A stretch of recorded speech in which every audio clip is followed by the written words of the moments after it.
Today, why closing branches leads to more online fraud.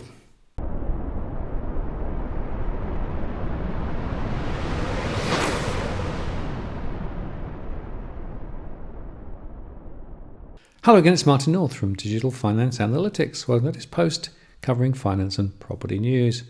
Well, Dale Webster has been at it again and is really pushing a very important point, this time via a further submission to the inquiry into bank closures in regional Australia. The point is this: there is a link between bank closures and scamming. And it's something which we think needs to be brought to the attention of the committee for consideration about the welfare impacts of closures. Now, of course, the issue is not confined to the closure of a branch, but is also relevant to issues covered in recent submissions relating to teleservices being removed from banks. For a number of years, all the major banks have been involved in an aggressive campaign to migrate customers to digital channels and away from face-to-face service. In fact, Wendy Streets of the Finance Sector Union gave evidence at the sale inquiry in relation to the practices employed by the banks to achieve this, stating that in her opinion the behaviour constituted harassment of customers. And here's an extract. Senator Colbeck said, "You talked about, for want of a kinder word, the counselling that's being provided for the discussions with employees to achieve the targets that are set. How does that work for somebody who quite simply doesn't want to change the way that they're operating their accounts?" And Ms. Streets replied, "The expectation on our members is that they must continue to ask. Every single time that a customer comes into the bank, they have to ask the same series of questions. They get the same responses, but they cannot drop it. There's no way they can mark that customer as never ask again. In my view, it eventually becomes harassment of the poor customer, but our members don't have a choice. There is no way for them to mark, don't ever ask Richard again, because he's a definite no on this. There is no capacity for them at all to do that."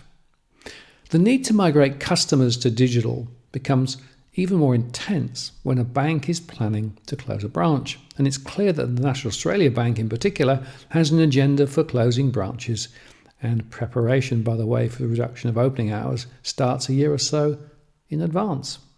Fact sheets being released by the NAB demonstrate how few people use online banking after being coerced or forced because they have no other option to access their money to sign up. In most cases, NAB has managed to get 80 to 90% of customers to register and set up digital banking before the closures, but have admitted that only a small percentage are active users, perhaps as low as 10 to 15% in some cases. What this actually means is there are an awful lot of technically unsavvy people who now have their bank accounts linked to an electronic device, whether they use this channel or not. But even with the most technically competent people now reporting as victims of scams, the banks have put those people in incredibly vulnerable positions and, according to reporting from the ABC this week, are offering very little help in reimbursing stolen funds. A number of people who would be regarded as particularly vulnerable to scams is not insignificant. So, for example, according to the Australian Digital Inclusion Index, there are 2.8 million people in Australia, 11% of the population, who do not have access to affordable internet or do not know how to use it. Another 4.4 million people, or 17% of the population, are still classed as digitally excluded. So, taken together, the number of highly excluded and excluded Australians is 7.2 million people. That's about 28% of the national population as at 2021. Regional bank customers signed up to digital banking for a closure without the capacity or means to use it are, of course, among those numbers.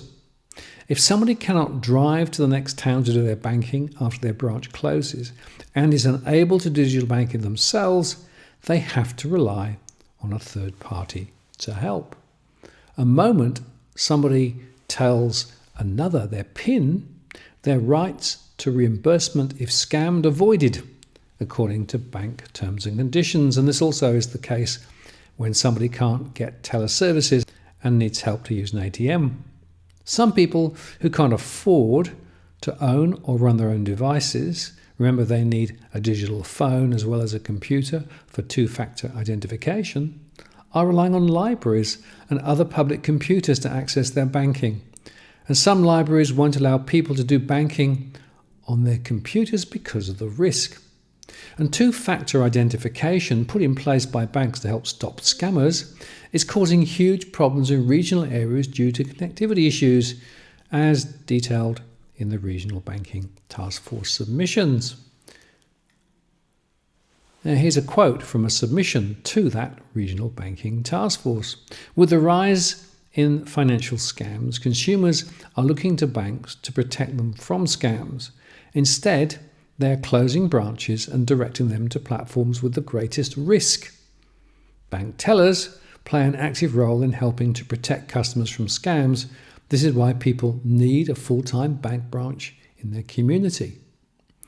And interestingly, in my experience, when something goes wrong and you phone up the bank or send an email, the bank says, better go to a branch. Well, actually, of course, as the branches close, the ability to do that gets less and less. So banks continue to talk from both sides of their face. They're trying to get people to go digital, reduce costs, but they are exposing customers to significantly higher risk of scamming. And I've been highlighting a number of scams in recent times.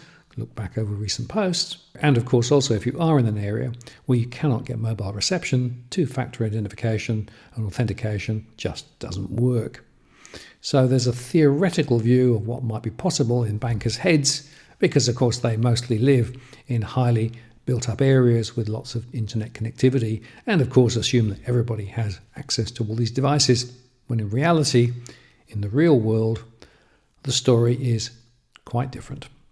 So good on you, Dale, for highlighting this very important point, and we will continue to apply pressure to ensure that the regional banking inquiry into bank closures takes on board some of these other broader issues too. I suspect they now realise they have a tiger by the tail. I'm Martin North from Digital Finance Analytics. Many thanks for watching, and I'll see you again next time.